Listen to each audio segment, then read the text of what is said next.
Okay, now you're going to be really excited to start to paint. Before you start to paint, you need to do this. In the middle of the leaf on the back, so you see how you can see it if it's Sharpie, you need to put your name, and you need to put your class code, whatever your class code is. If it's 6A, you would put 6A. If it's 8B, you would put 8B. Whatever, 7B, whatever. Whatever you are, put your name and your class code, because we're going to cut these leaves out later and then put them around your space, and I don't want, if they fall off, I want to be able to give them back to you. This one's a little harder to tell, but if you lift it up, you'll be able to see. And we again want name and class code, okay? Don't forget that, all right? Next, what you're going to do is you're going to start to just explore paint a little bit. And I've got some different kinds of paint. You would do the same thing with oil pastel as you would with whatever. There's a couple of different ways you could do it. You could just paint it. You just kind of wiggle it around. You can also do this. You can put water on it, only in the areas here.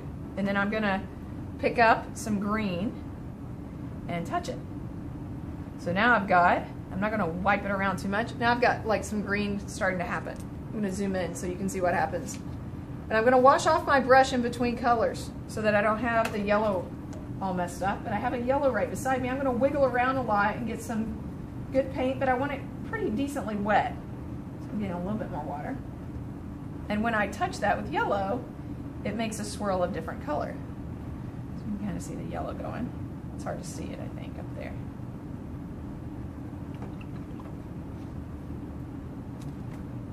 There we go. That's a little bit better. So you can kind of see the yellow. I could, now the one thing you want to think about is what colors look like when they slide together. So I'm going to tap some more yellow this way. Okay. Now, I would not want the green to slide into a red, but if I took a red or a pink and slid it into yellow, that would look good because it's beside it on the color wheel, and it would be all right. But if I put like that color that is across from the other color on the color wheel, yes, would Garrett Busby please come to the office? Thank you. It might. If I put that color that is too close to or across from green on the color wheel that is like a reddish pink, if I put that on top of green, it won't work. It'll look yucky. So I want to try to make a color that will maybe be analogous to it, meaning right beside. And we've talked about that before, what's analogous. I'm going to wiggle around in purple because it's beside red. Now I can put some purple here. And it would probably, I'm trying not to touch it too much to yellow, but you can kind of experiment and see what would look best. Okay?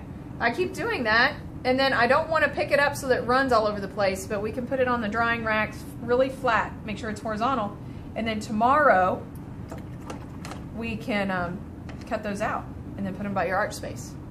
Okay, so that they look really neat. You would do the same thing with the watercolor with this one.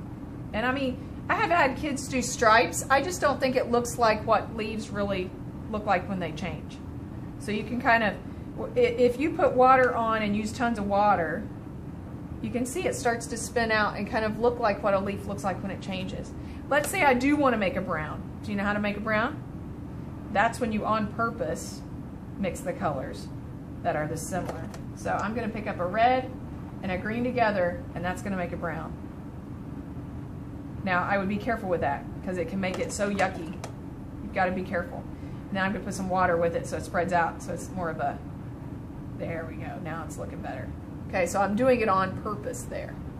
All right, so you just keep going, and we can do all kinds of different interesting things with it. All right, so that's one thing you can be doing with your leaves.